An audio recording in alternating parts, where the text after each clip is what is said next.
it's a pretty apt question. Thanks, Deepak, first of all, for inviting us for this panel discussion and to my fellow panelists over here. Probably the interesting part of this whole conversation would be how both can work and have to work together about it. It's not about transition, to be honest. It's about working or the foundation which Digital India has laid, how AI can build on that digital foundation. Effectively, if I talk about, we have got UPI, we have got Aadhaar, we have got so many other infrastructure that has come up of late about it, and effectively the data that is getting generated is humongous. Probably 140 crore, 1.4 billion people, the kind of data, the telecom data, the banking data, all kind of data which we are generating is resulting in too much information that is available. Probably the scale we have, the knowledge we have, we just have to cultivate our people as well as create a homogeneity among the governments, the startups, ecosystem, and the enterprises, and create an ecosystem where we can cultivate this to lead that vision about it. So it's not a transition, it's building up and working together on latching up onto that one. Yeah. So I think going back to the earlier point on sovereignty, I'll just add a couple of points and then talk about your productivity thingy.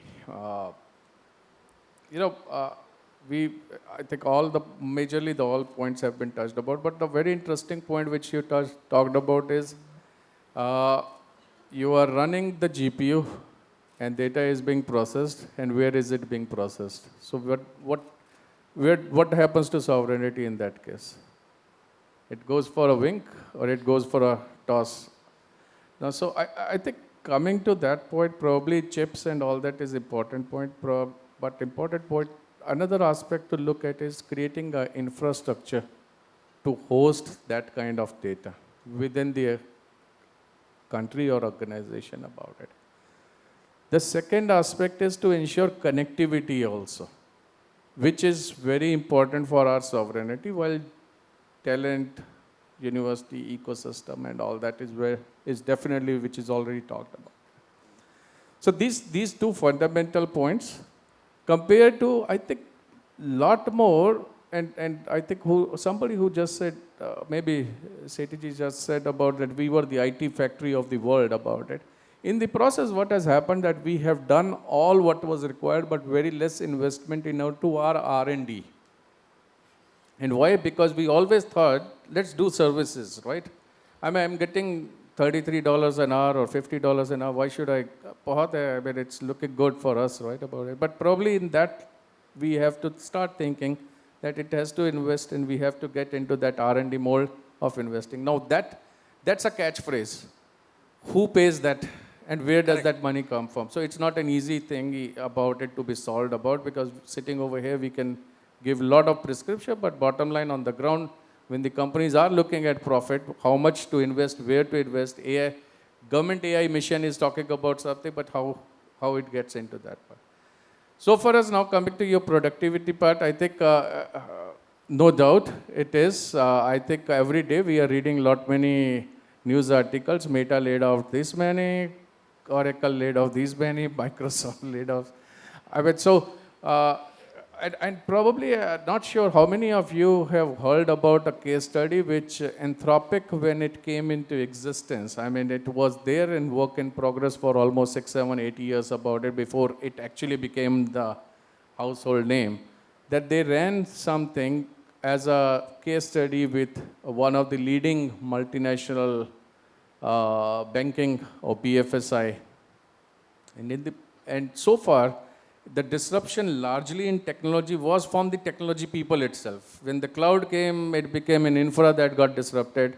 When security came, the security got disrupted. When internet came, the Windows 95 and all that got disrupted. But this time, it has changed. It's just not the technology people actually. It's the other side, which is the business guys also getting disrupted. And the classic example is the account payable team, which was put onto the task about it to automate, not automate actually, to make it autonomous, the AP. And bottom line, the people who were interested with the job were said, thank you very much, you did a great job, but this is all working autonomous, not required. So what happened? It changed, right? So in that, I can throw a lot of jargons and numbers about it, but it's not about numbers to say how AI and gloat about how he is doing. It is also on the other side, it is, and as I talked about, it is creating panic among the people that it is going to result in job loss. But I suggest probably we should not get panicked about that, because every adversity has a strength, and probably we survived the last ice age, we will survive this ice age also too. And the only thing is by upskilling ourselves and getting talented, because prompt engineers, AI architects, so many of the new ones which will be coming up, and we just need to get on to that part of it. In some of the studies, it has been talked that we should have an impact of about 44 million jobs, or 44% of the jobs will be impacted. I'll put it that way. Sorry, my bad. But 94 million jobs will be created also too.